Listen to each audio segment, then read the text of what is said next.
Welcome back to the Knickknack Review. I am your host, Clint the Knickknack, and today we're talking about What If, Episode 7. Let's get started.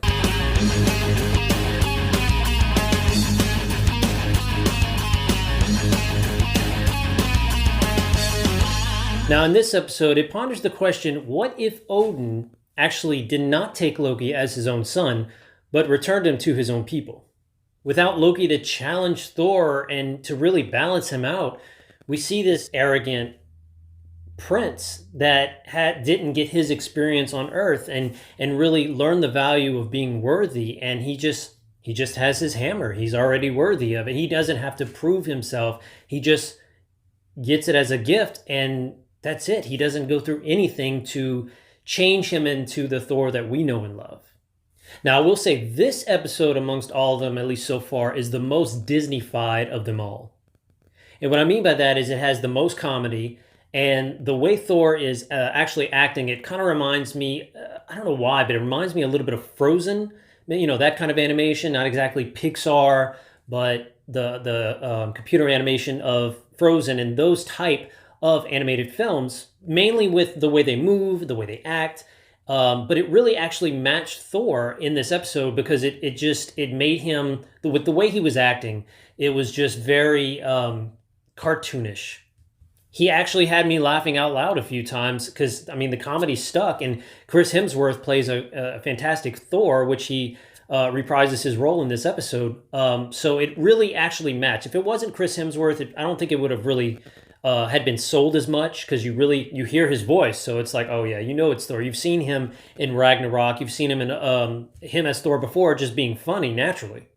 Now in this one, where Odin actually enters the Odin sleep, Thor immediately, he's like, yeah, I got this, and then boom, he heads to Midgard and throws, or rather Earth, and throws this huge party, and it like the whole universe feels like they're invited, because you see all the characters from like Guardians of the Galaxy, characters from Ragnarok, all the characters you basically have seen throughout the MCU that are cosmic or from other worlds, basically show up in this show, this episode, and it was weird to see, because like Howard the Duck, he's over there, drinking his drink and stuff like that, and you see the Collector and the Grandmaster together, and it was actually nice to see them together. Too bad we couldn't see the real actors together, but it was weird, and of course they fit the comedy of the episode very well. You get a part of the episode where Thor is actually calling Loki, and Loki comes back to Earth, but they're actually friends. They're actually nice to each other. It's not like a rivalry like we know in the movies. And Loki is in full frost giant mode. Like he's not shapeshift into like what we know as Loki. Like he is full frost giant, but he still has the hair.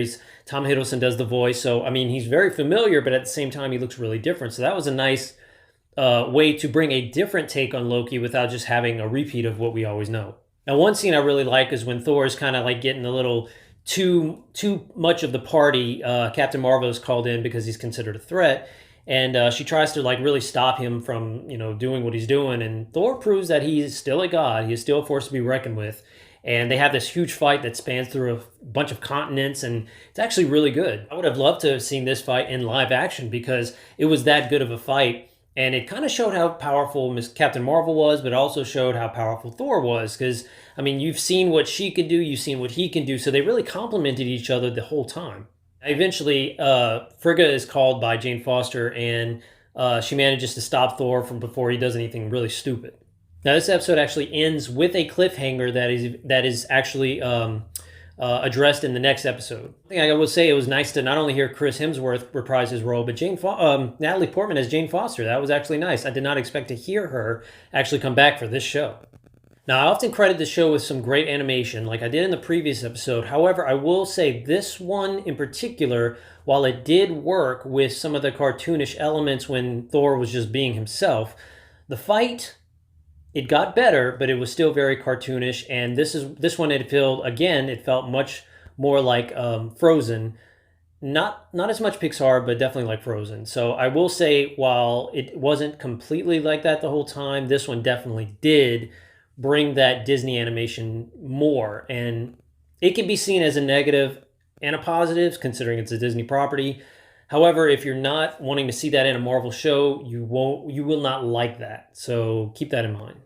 Other than the cartoony animation, it was a really great episode. I love these type of episodes where it really shows one certain act can change the course of history as far as with that character and potentially the universe. That's what that kind of episodes I want to see more of is one simple act, not necessarily multiple acts that change everything, but one simple act. This show is actually a way to dive into the multiverse without making a whole movie around it. And they can simplify it to where most of these shows are actually doing that. WandaVision, Loki, they're all talking about the multiverse through timelines. And I think this show can do it in a way that is more simple and people can understand, make it a little bit more fun because I feel like the shows are doing it, trying to do it a little more serious. So, yeah, there's a lot of potential in this. All in all, it's a great episode, and I'm really looking forward to what they have for the season finale because we're getting closer. Well, that about does it for me, guys. Let me know in the comments below what you thought about this episode. Let me know who you think is going to show up in the next one and what you would like to see in the next episode of What If and future ones. And while you're there, don't forget to, well, you know what to do. As always, I am Clint the Knickknack, and I will see you on the next one.